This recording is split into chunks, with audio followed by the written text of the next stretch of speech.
बिस्मिल्लाहिर्रहमानिर्रहीम अस्सलाम वालेकुम रहमतुल्लाहि वबरकातुहू। अच्छा, आज हम कर रहे हैं additions and subtraction of fractions.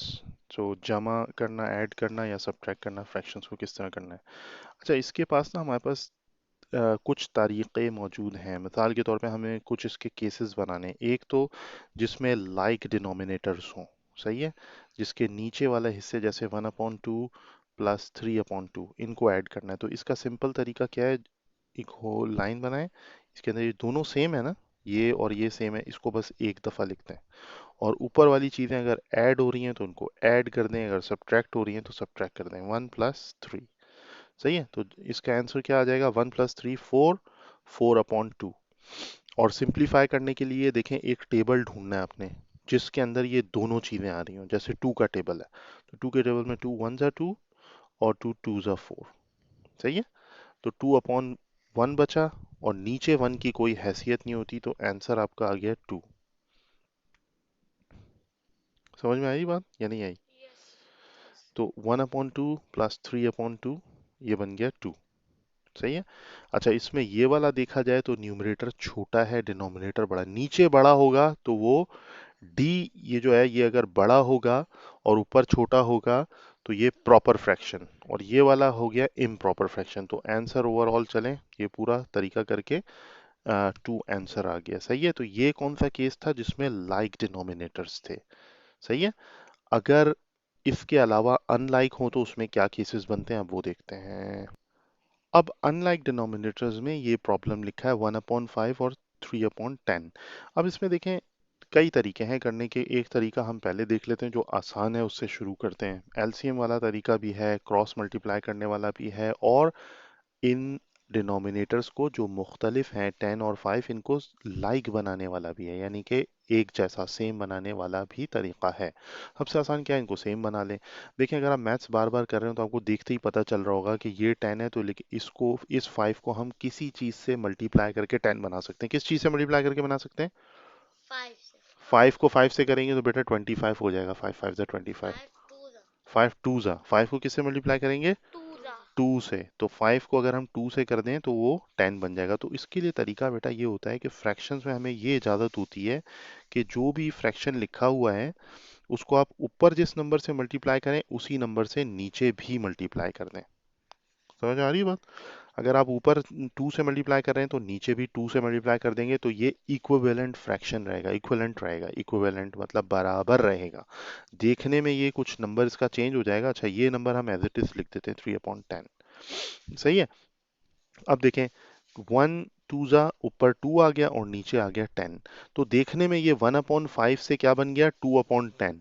Number तो मुख्तलिफ होगा लेकिन इसकी वैल्यू बराबर है। जो हमने पिछली वीडियो में सीखा, ये है इक्विवेलेंट फ्रैक्शंस। ये बराबर है 1/5 और 2/10, क्योंकि जो हमने काम ऊपर किया है वही काम मल्टीप्लाई के लिए प्लस नहीं कर सकते। 1 + 2 हम नहीं कर सकते, सही है। तो 2/10 हो गया और ये 3/10 हो गया, सही है। और जब लाइक डिनोमिनेटर्स हो, जैसे स्टार्ट ऑफ द वीडियो में हमने देखा कि लाइक डिनोमिनेटर्स हैं तो उसको हम एक दफ़ा लिख देते हैं। प्लस का साइन जो मतलब ऊपर के जो नंबर्स हैं उनको एज इट इज लिख देंगे, 2 + 3। तो 2 + 3 कितना हो जाएगा, 5 5/10। और हमने ये एक और बात सीखी थी सिंप्लीफाई करने के लिए, कि जब फ्रैक्शंस के अंदर दो ऐसे नंबर आ रहे हो जो एक ही टेबल में आ सकते हो, तो उन्हें आप कैंसिल कर देते हैं। मिसाल के तौर पे 5 के टेबल में 5 भी आता है और 10 भी आता है, यानी कि 5 1 जा 5 आता है और 5 2 जा 10 होता है। तो आंसर आपका क्या है, 1/2, सही है। 1/2 आपका आंसर आ गया। तो ओवरऑल इस पूरे एडिशन के सवाल का आंसर आ गया 1/2, सही है। यहाँ तक क्लियर है। तो ये हमने क्या किया, हमने केस किया एडिशन एंड सब्ट्रैक्शन, एडिशन का या सब्ट्रैक्शन जो भी है। अगर सब्ट्रैक्शन होती तो भी ऐसे ही होता।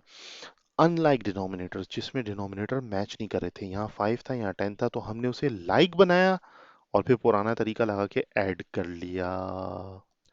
अच्छा, अब सेम प्रॉब्लम है, 1/5 और 3/10 अनलाइक डिनोमिनेटर्स हैं, और इसमें हमें करना ये है कि अब दूसरा तरीका सीखना है कि इसके अलावा क्या प्रोसीजर है।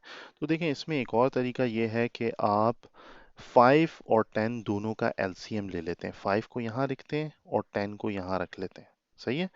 छोटे से छोटा नंबर ढूंढते हैं जिससे ये चला जाए, सही है। जैसे 2 फाइव ज़ा 10 चला गया। अब कोई और नंबर आएगा ही नहीं, अब 5 ही आएगा। 5 वन ज़ा 5, 5 वन ज़ा 5। तो इसका एलसीएम क्या है? 2 मल्टीप्लाई बाय 5 इक्वल्स 10। ये 10 आ गया। तो आपने ये क्या लिया? एलसीएम, लीस्ट कॉमन मल्टीपल्स का निकाल लिया। 10 आपका आंसर आ गया। तो आप नीचे रख देंगे, यहाँ पे इक्वल टू लगाएंगे। इक्वल टू ये लगाने का मतलब ये है कि जो ऊपर वाला स्टेप है ये उसकी कंटिन्यूएशन है, यानी जो अभी मैं लिखने वाला हूँ ये ऊपर वाले के बराबर ही है, मैं कोई नई बात नहीं कर रहा। अगर मैं ये ना लगाऊं और यहाँ कुछ लिख दूं, इसका मतलब ये जो बात यहाँ लिखी गई है ये ऊपर वाली बात से मुख्तलिफ है। समझ में आ गई बात या नहीं आई? ये इक्वल टू की बड़ी अहमियत है, मैं बिलखुसूस बता रहा हूँ आपको, सही है। अगर ये इक्वेशन होती, इसमें इक्वल टू होता, तो हम यहाँ इक्वल टू फिर नहीं लगाते, फिर हम इम्प्लाइज दैट लगाते। अगर अंदर इक्वल टू नहीं है तो हम यहाँ पर इक्वल टू लगाएंगे। बात क्लियर हो गई? इसको क्या बोलते हैं? Implies that, which implies that. सही है, क्लियर हो गई बात? अच्छा, विमनन बता दिया मैंने आपको। ये 10 जो है, जो भी एलसीएम आया इसको आपने लिखना है नीचे। नीचे लिख दिया। फिर अब आपने देखें दो फ्रैक्शंस है ना, एक फ्रैक्शन ये है, एक फ्रैक्शन ये है। तो अब इस फ्रैक्शन के लिए पहले आपने डिवीजन करनी है, तो डिवाइड आपने किया, सही है। इस वाले जो एलसीएम जो भी आया इसको आपने अंदर रखना है, और यहाँ जो भी नंबर है इसको आपने बाहर रखना है। यहाँ जो भी नंबर है इसको बाहर रखना है, सही है। 5 टू ज़ा 10, ये कैंसिल हो गया तो आंसर आया 2। 2 को आपने मल्टीप्लाई करना है इस नंबर से। 2 मल्टीप्लाई बाय 1, क्या आया आंसर? 2। प्लस अब आपने इस वाले फ्रैक्शन के लिए करना है, क्या करना है? आपने वही डिवीजन बनाया, अंदर आपने 10 रखा, सही है। जो एलसीएम आया था ये वाला 10, ये वाला, इसको आपने अंदर रखा। और बाहर क्या रखेंगे? जो यहाँ पर लिखा हुआ है नीचे। तो यहाँ पे 10 लिखा हुआ है, 10 वन ज़ा 10 हो गया, कैंसिल आउट हो गया। आंसर आया 1। इस 1 को आपने मल्टीप्लाई इस 3 से करना है, तो 1 मल्टीप्लाई बाय 3, आंसर आया 3। तो ओवरऑल क्या बन गया? 2 प्लस 3, 5 अपॉन 10, और 5 वन ज़ा 5, 5 टू ज़ा 10, आंसर आ गया 1 अपॉन 2। आपने देखा ये तरीका जो है अनलाइक डिनोमिनेटर्स का, ये एलसीएम वाला तरीका है। कौन सा वाला तरीका है? एलसीएम लेने के बाद क्या होती है? डिवीजन्स। कितनी दफा डिवीजन होती है? जितनी दफा फ्रैक्शंस हैं, यानी दो फ्रैक्शंस हैं तो दो दफा डिवीजन होगी, तो उससे आपको जो रिजल्ट मिलेगा उसको आपने ऊपर वाले से मल्टीप्लाई करना है और 2 लिखना है। इस वीडियो को मेरा ख्याल है आपको 2 या 3 दफा ये वाला पोर्शन देखना पड़ेगा, तो आपको ये पक्का याद हो जाएगा। इसकी प्रैक्टिस कर लीजिएगा, बड़े प्रॉब्लम्स इस तरह इस सॉल्व होते हैं। लेकिन इसका एक और आसान तरीका भी है जो अब बताने वाले हैं आपको। अच्छा, अब ये है एक और तरीका जो कि बस ये हम आखिरी रखेंगे, और तरीके हम नहीं करेंगे कंफ्यूजन से बचने के लिए। अब ये तरीका और भी एक बड़ा आसान तरीका है। एलसीएम वाला थोड़ा सा डिफिकल्ट है, लेकिन पता आपको होना चाहिए कि एलसीएम से किस तरह करते हैं। आप ज़रूर उसकी कुछ प्रॉब्लम्स के ज़रिए प्रैक्टिस कीजिएगा। मैं प्रॉब्लम्स अभी वीडियो के आखिर में दिखा दूंगा बुक से, सही है। अच्छा देखें, इसका आखिरी तरीका ये होता है कि आप इसे और इसे आपस में मल्टीप्लाई कर दें। इन दोनों को आप आपस में मल्टीप्लाई कर दें, तो 5 टेन ज़ा 50 नीचे आ गया, सही है। अच्छा, ये करने के बाद आप इसे इससे मल्टीप्लाई कर दें और इसे इससे, सिंपल। यानी कि आप पहले 10 को 1 से करें मल्टीप्लाई तो 10 आ जाएगा, यहाँ लिख दें। बीच में प्लस का साइन है, इसको एज इट इज लिख दें यहाँ पर। और फिर आपके सामने क्या लिखा हुआ है? 5 को 3 से मल्टीप्लाई करें, तो ये 5 3 से मल्टीप्लाई होगा, तो 5 3 ज़ा 15, सही है। अब क्या होगा? 10 प्लस 15 कितना हो गया? 25, और नीचे आपका आ गया 50। अब देखें, जिन नंबर्स के आखिर में 0 और 5 आ रहा होता है वो आराम से 5 के टेबल से कैंसिल हो जाते हैं। तो 5 का टेबल यूज करें। 5 10 ज़ा 50, 5 5 ज़ा 25, सही है। फिर अगेन देखें, 5 और 0 आ रहा है। 5 1 ज़ा 5, और 5 2 ज़ा 10, सही है।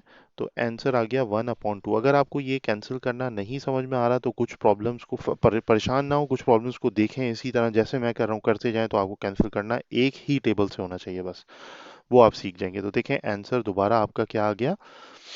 1/2। इस पूरे प्रॉब्लम का आंसर तीनों तरीकों से देखें 1/2 ही आया, सही है। तो लोग ज्यादातर, सबसे पहले तो अगर बिल्कुल वाज़े है, आया है, क्लियर है, कि देखते ही नज़र आ रहा है कि यार ये 10 है तो इसको 10 बनाया जा सकता है, तो लोग कोशिश करते हैं सिमिलर लाइक डिनोमिनेटर्स बना लें, सिमिलर बना लें। नहीं बन रहा होता तो लोग ये वाला तरीका यूज़ करते हैं इंस्टेड ऑफ यूजिंग एलसीएम, लेकिन इसमें नंबर्स बहुत ज़्यादा बड़े हो जाते हैं।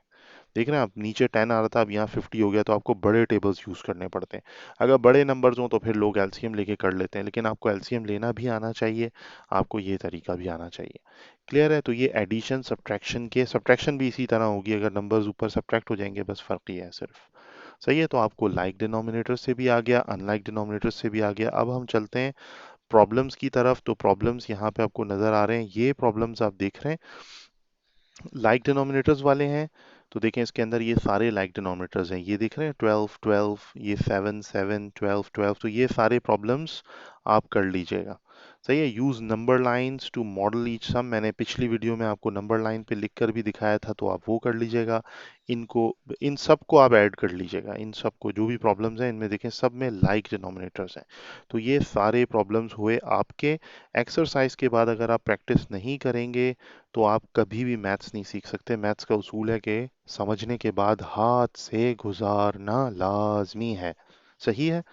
तो आपने हाथ से लाजमी इसको गुजारना है। ये 4 से लेकर 21 तक के सारे प्रॉब्लम्स हुए आपके, और ये आ जा रहे हैं आपके साथ। सही है? ये आपके साथ जा रहे हैं, आप इसको लेकर जाइएगा। ये भेजे हैं ऑक्सफोर्ड वालों ने आपके लिए, माशाल्लाह। सही है? पाकिस्तान जिंदाबाद बोलने वाला था मैं। अच्छा, ये जो प्रॉब्लम है आपके सामने, इसका आप स्क्रीनशॉट ले सकते हैं। ये स्क्रीनशॉट लेंगे तो आप ये देखें, ये डिसलाइक अनलाइक डिनोमिनेटर्स हैं, यहाँ 3 है, यहाँ 6 है, 5 है, 10 है, 2 7, इसका आप स्क्रीनशॉट ले लें। 5 और 10 देखें, इसको 2 से मल्टीप्लाई किया, इसको 2 से सेम हो जाएगा। तो इसको आप तीनों तरीकों से मेहरबानी कर कर ये तमाम प्रॉब्लम्स अनलाइक डिनोमिनेटर्स वाले कर लें। सही है? यहाँ तक आप कर सकते हैं 14 तक। अगर आप ये कर लें तो आप फ्रैक्शंस के इंशाअल्लाह तबारक व ताला एक्सपर्ट हो जाएंगे। आपको बहुत अच्छी तरीके से आप तेज़ हो जाएंगे, फास्ट आपका हाथ चलेगा, और हाथ के अलावा हाथ ना भी चलाए, आपका दिमाग देखते ही अंदर कर देगा प्रॉब्लम को सॉल्व। तो आपको पता चल जाएगा। सही है?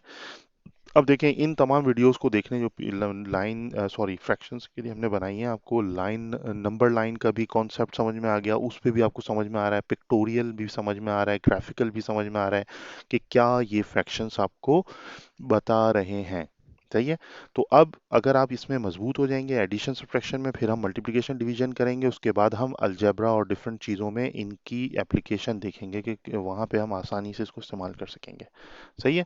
वर्ड प्रॉब्लम्स अभी हम नहीं कर रहे, जब आप ये एक्सपर्ट हो जाएंगे तो सारे वर्ड प्रॉब्लम्स हम साथ करेंगे इंशाल्लाह। अल्हम्दुलिल्लाह से आपको इससे बहुत कुछ समझ आया होगा। इंशाल्लाह। तो ये